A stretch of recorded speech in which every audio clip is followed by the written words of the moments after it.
कि हमारे मदरसे खोले गए और मदरसों में केवल उर्दू अरबी पढ़ाया गया। इसमें पूरी तरीके से मतलब वो किया जाता, हिंदी उर्दू इंग्लिश अरबी, यानी कि जब हमारे देश में पढ़ाया जा रहा था संविधान विज्ञान सभी कुछ पढ़ाया जाता, यानी कि चाहे साइंस हो मैथ हो कुछ भी हो, तो टोटल ही उसमें इसको मदरसों में मदरसे और स्कूल दोनों चीज मौजूद।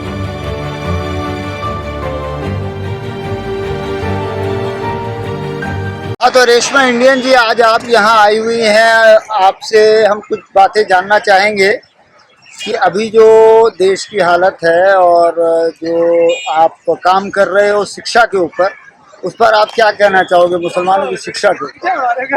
मुसलमानों की शिक्षा के ऊपर तो बात ये कहनी है कि मतलब हमारे मुसलमानों की ही गलती है इसमें कि हमारे मदरसे खोले गए और मदरसों में केवल उर्दू अरबी पढ़ाया गया।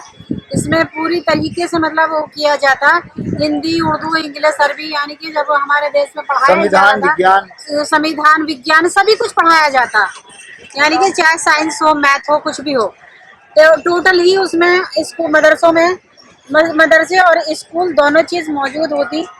तो उसमें शायद शिक्षा का जैसे कि मतलब यहाँ अलीगढ़ में है या फिर जामिया यूनिवर्सिटी है, जामिया मिलिया है, बहुत सारी चीज़ें हैं।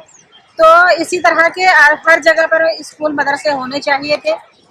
और उसमें मैं ये नहीं कहती कि मतलब स्कूलों में अपने मदरसों में मतलब कुरान पाक को नहीं पढ़ाया जाता। कुरान के साथ साथ संविधान और जितने भी मतलब हिंदी इंग्लिश जितने मैथ गणित सारी चीज़ें मतलब साइंस वगैरह सभी चीज़ों का पढ़ाना बहुत ज़्यादा ज़रूरी था।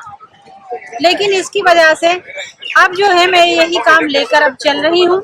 जितने हमारे मदरसे हैं मैं ऑल इंडिया में मदरसों को ही स्कूल कॉलेज और यूनिवर्सिटियाँ तैयार करूँगी इंशाल्लाह। इसमें मैं पीछे हटने वाली नहीं हूँ। हमारी जो तालीम है दीन रोशनी दुनिया तालीम एजुकेशन ट्रस्ट है और इस ट्रस्ट के माध्यम से मैं जितना भी कोशिश करूँगी, यानी कि मेरे साथ मुझे उम्मीद है और मैं आस्था रखती हूँ। मतलब मैं बहुत वो हूँ, सरकार से भी बहुत ज़्यादा मुझे विनती है और मैं कहना चाहती हूँ कि सरकार मेरे साथ दे और इंशाल्लाह मुझे उम्मीद है कि ये सरकार बहरहाल मेरा साथ ज़रूर देगी।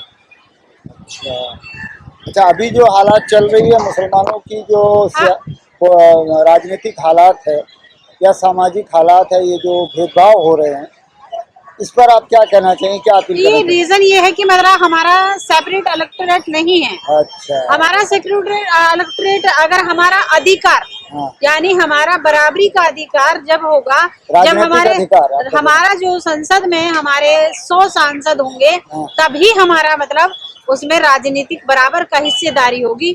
जिसकी और ये हमारे उसमें भी संविधान में भी है, बाकी अंग्रेजों ने भी ये बात ओके करी और बहुत सारी चीज़ों में मतलब वैसे भी पूरे भारत में जो ये जनता है तो हमारे सांसदों को जैसे मतलब एससी के सांसद आते हैं 130 131 या 32 जितने भी हैं, तो उसी तरह से हमारे सांसद भी 100 से ऊपर होने चाहिए। और जब हमारी हिस्सेदारी होगी सेक्रेटरी हमारा बराबरी की हिस्सेदारी हमारी हो जाएगी तो सारी चीज़ें ख़त्म हो जाएंगी। रीज़न ये है कि हमारे जो मुस्लिम लोग हैं लीडर है और हमारे मुस्लिम लीडर भी आवाज़ उठाने नहीं चाहते हैं। बाकी जो है जो आवाज़ उठाते हैं तो उनकी आवाज़ या तो दाब दी जाती है या फिर मतलब बड़ा कुछ उनके साथ हादसा हो जाता है। तो उन हादसों को लेकर के लोग जो है ना घबराए हुए हैं। हालांकि इस देश से तो बाहर कोई जा नहीं सकता, देश में ही सबको रहना है, चाहे वो हिंदू हो मुस्लिम हो सिख हो ईसाई हो। तो ये सब चीज़ें जो है ना बंटवारे में तो कुछ हो नहीं सकता, अब ये बार बार बंटवारा हो नहीं सकता। तो इसलिए देश तो एक ही रहेगा और देश एक रखना ही करना पड़ेगा। देश में सबको मान्यता और यानी कि जैसा सबका साथ सबका विकास मोदी जी ने बोला था वैसा किया नहीं, लेकिन मुझे उम्मीद है कि उनको आगे जो है मतलब इस काम को अगर वो करेंगे तो शायद आगे बढ़ सकेंगे, वरना तो जनता ने काफी मतलब वो दिखा दिया है कि उनको आगे बढ़ाने की बजाय लोगों ने उनको पीछे हटा दिया है। अच्छा, मैं ये बात हमने देखा था कि आपका जो है एक शिक्षा को लेकर आप एक फ्री शिक्षा यात्रा सारे भारत में निकालना चाहती हैं, भारत के लोगों को गवर्नमेंट से ये अपील कर रही हैं। हाँ, उसके बिल्कुल, बारे में गवर्नमेंट बताइए से कि कब तक करेंगी, क्या मेरा करेंगी? इरादा मैं पूरा वो कर चुकी हूँ। हालांकि मेरे जो संगठन वाले हैं वो तमाम लोग अभी मीटिंग करने वाले हैं 15 तारीख को, और कुछ 9 तारीख में होंगे। एक मीटिंग 9 तारीख में है और एक 15 तारीख में है। अच्छा। जब भी वो फिक्स कर देंगे कि हमें एजुकेशन यात्रा, फ्री एजुकेशन यात्रा निकालनी है और सबको एक जैसी, यानी कि सबको एक सार, यानी किसी में कोई भेदभाव नहीं होना चाहिए। शिक्षा सबको बराबरी की मिलनी चाहिए और हिस्सेदारी भी सबको बराबरी की मिलनी चाहिए। यानी कि सबको शिक्षा भी बराबर, और न शिक्षा में कोई भेदभाव होना चाहिए और न बराबरी में हिस्सेदारी में किसी को भेदभाव होना चाहिए। तो आप क्या मुझे संदेश देना चाहेंगी मुसलमानों को, मैं SC ST OBC माइनॉरिटी तमामों को, क्या संदेश देना मैं चाहेंगी? यही संदेश देना चाहती हूँ कि प्यार मोहब्बत से जो है ना, बहुत अच्छी तरीके से सबसे ज्यादा एजुकेशन पर काम करो, मेहनत करो, बच्चों को पढ़ाओ लिखाओ, और आप इस चीज में अगर कामयाब हो गए तो आपकी हिस्सेदारी बराबरी की खुद ब खुद हो जाएगी। समाज जी, हम एक सवाल पूछना चाहते हैं। जैसे कि आज मुसलमानों ने एक तरफा वोट किया है, विपक्ष को मजबूत करने का काम किया है, जैसे कि आज राहुल गांधी प्रतिपक्ष के नेता बने हैं और इलेक्शन माइनॉरिटी पार्टी की बहुत बड़ी भूमिका इसमें रही है। तो हम इसके बारे में पूछना चाहते हैं कि जो आज महंगाई के बारे में आप क्या कहना चाहते हैं? जो आज महंगाई जिस तरीके से बढ़ी हुई है, महंगाई आज गरीब आदमी बेहाल होता जा रहा है। तो देखो, बात ये है, महंगाई पर हम आपसे बात करना ये चाहते तो हैं। महंगाई में जो आवाज उठाने वाले, हमारी तुम्हारी आवाज से तो कुछ होने वाला है नहीं। वो तो जो लोग संसद में बैठे हुए हैं, संसद के लोग उठाएंगे आवाज, तभी महंगाई नीचे जा सकती है। वही लोग मतलब आवाज उठाएं, वही वहाँ पर वो तो संसद में उठाएंगे। जब बोले। आप कुछ बोलते हैं, आप कुछ अपना संदेश भेजेंगे केंद्र सरकार को, तो उस पर कुछ मथन होगा, विपक्ष कुछ सोचेगा। और जो पार्टी सत्ता में बैठे हुए हैं, जैसे कि मोदी सरकार चल रही है, वित्त मंत्री सीतारमण ने जैसे अभी बजट को पेश किया है, 2 स्टेटों को बजट देगा और पूरे सारे स्टेटों को झुंझुना दिखाने का काम किया है। तो उस पर हम आपसे बात करना चाहते हैं। तो उसमें देखो, मैं सरकार के उसमें मतलब ज्यादा इंटरफेयर नहीं करना चाहती।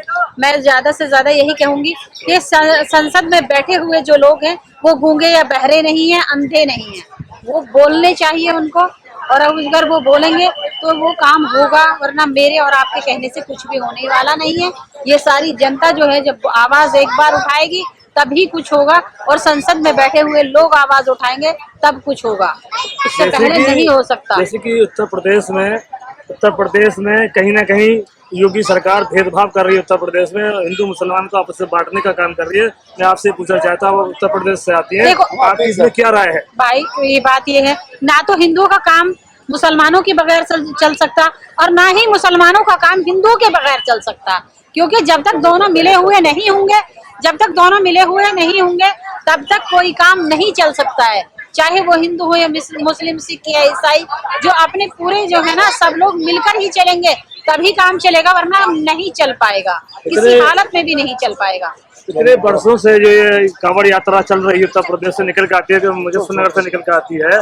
तो उससे पहले आज तक कभी ऐसी भावनाओं से हमारे उत्तर प्रदेश सरकार कोई भी नहीं बोली। जो आज उत्तर प्रदेश की सरकार इस तरीके से इस साल में आकर के लोगों को बहुत परेशानी, दिक्कत का उनको काम करना, क्लिचर देने का काम किया। तो इसके बारे में आपसे पूछा था, आप क्या कहेंगे?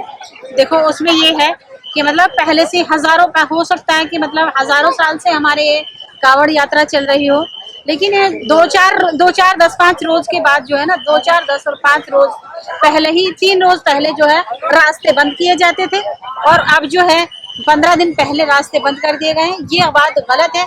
इसकी वजह से जो है ना, हमारी कई महिलाओं को, महिला कोई हिंदू या मुस्लिम नहीं होती, प्रेग्नेंट महिला जो है ना, वो जो जान खो। हमारे चैनल बहुजन दस्तक को लाइक, शेयर, सब्सक्राइब देखना मत भूलिएगा। जय भीम, जय भारत, जय संविधान, नमो बुद्धाय। धन्यवाद। चैनल आर्थिक समस्या से गुजर रहा है।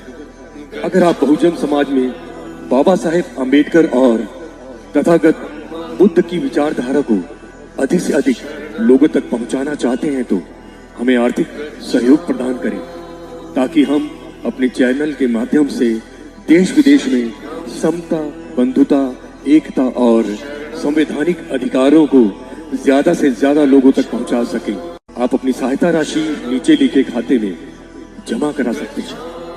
खाता धारक गौतम रत्ना, खाता संख्या 3169576865 IFSC कोड SBIN 0060336, बैंक भारतीय स्टेट बैंक। आप हमारे बैंक खाते का विवरण स्क्रीन पर भी देख सकते हैं। जय भीम, जय भीम। मैं गौतम रत्ना आपका बहुजन फिल्म प्रोडक्शन में स्वागत करता हूं और आप हमारे प्रोडक्शन हाउस के अंदर अपना कैरियर बना सकते हैं as a film director, as a producer and actor and actress and editor and cinematographer also. अगर आपको फिल्म से रिलेटेड कुछ भी प्रोजेक्ट आपको बनवाना है तो हमारे पास में पूरा सेटअप है, जिसमें फिल्म कैमरा है, शूटिंग लाइट्स है और एडिटिंग है। सारा A to Z एक ही जगह पर आपको हमारे यहाँ पर मिल जाएगा। तो दोस्तों आप हमें कांटेक्ट कर सकते हैं हमारे नंबर्स पर 9810085714 और 8510005714। हमारे वेबसाइट पे विजिट कर सकते हैं www.filmserviceindia.com और हमें मेल भी कर सकते हैं gautamfilmsproduction@gmail.com पर। धन्यवाद।